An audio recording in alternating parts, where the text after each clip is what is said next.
Hello বন্ধুরা, কেমন আছো? এসে গেছি আরেকটা নতুন ভিডিও নিয়ে তোমাদের কাছে। এটা হলো তক্ষশিতা রিসোর্ট, যেটা কি নামসাইয়ে আছে, অরুণাচলের নামসাইয়ে।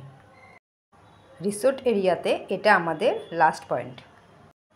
তো রিসোর্টের ভিতরে এই যে সামনে রিসোর্ট কি আছে, চলুন আমরা দেখতে যাই একসাথে। এই রিসোর্টটা আবার অন্যরকম ডিজাইনের বানানো হয়েছে। এই রিসোর্টটা পুরোপুরি হারিকেন দিয়ে বানানো হয়েছে। ল্যাম্প বলতে এখানে হারিকেন ল্যাম্পটাই জ্বলে, কিন্তু অনেক ল্যাম্প, তাই এক্সট্রা লাইটের দরকারও নেই। এই হারিকেনের ল্যাম্পই সুন্দর আলো হয়ে যায়।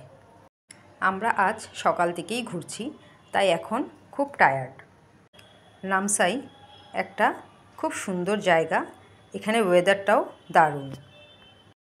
আমরা একদিনেই নামসাই ঘোরাটা কমপ্লিট করেছি। নামসাইয়ে বিশেষ কিছু নেই, যা আছে সেগুলো সুন্দর অল্পের মধ্যেই। এগুলো আপনারা ইচ্ছা করলেও একদিনেই কমপ্লিট করতে পারেন। আমরা গতকাল রাত্র 11টা 20-এ নামসাইয়ে পৌঁছেছি। আপনারা যে দেখছেন তক্ষশিতা রিসোর্ট, এটার হোটেলটা সামনেই আছে, এখানেই আমরা রাত্রটা স্টে করেছি। আমাদের নামসাইয়ের জার্নি আজকে সকাল থেকেই স্টার্ট হয়েছে। সকালে আমরা তাড়াতাড়ি উঠে ব্রেকফাস্ট সেরে চলে গেছি ফার্স্টে পরশুরামকুণ্ড, তারপরে ওখান থেকে রিসোর্ট এরিয়ায় ঢুকে পড়লাম। রিসোর্ট এরিয়াতে আমরা ফার্স্ট 7 km রিসোর্ট দেখলাম, তারপরে দেখলাম তুংতাও রিসোর্ট, সেখানে আমরা লাঞ্চটা সেরে ফেললাম। তারপর আমরা নেক্সট লাস্ট পয়েন্ট আমাদের তক্ষশিতা রিসোর্টে আবার এসে গেলাম। এই যে দেখুন, এই রিসোর্টেও সব কটেজগুলো জলের উপরই বানানো হয়েছে।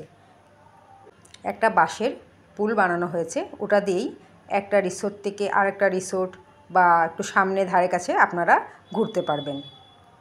এই রিসোর্টে আবার সবগুলো কটেজ একই স্টাইলের এক লাইনে বানানো হয়েছে। এটার সৌন্দর্য একটু আলাদা টাইপের। আমরা এখন তক্ষশিতা থেকে চলে যাব সোজা গোল্ডেন পকোড়া, তারপর এখান থেকে তিনসুকিয়া রিটার্ন করব। আমাদের হাতে সময় খুব কম ছিল, তাই একদিনেই আমরা এইগুলো কমপ্লিট করলাম। নামসাইয়ে আর এক্সট্রা বলতে কিছু নেই, আছে আরও কিছু রিসোর্ট।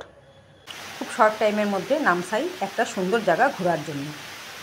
আপনারাও যদি চান আমাদের মতো খুব কম সময়ে এটা ঘুরতে পারবেন, কিন্তু মনে রাখবেন ড্রাইভারটা খুব ভালো চুজ করবেন। ড্রাইভার ভালো হতে লাগে ঘুরতে হলে।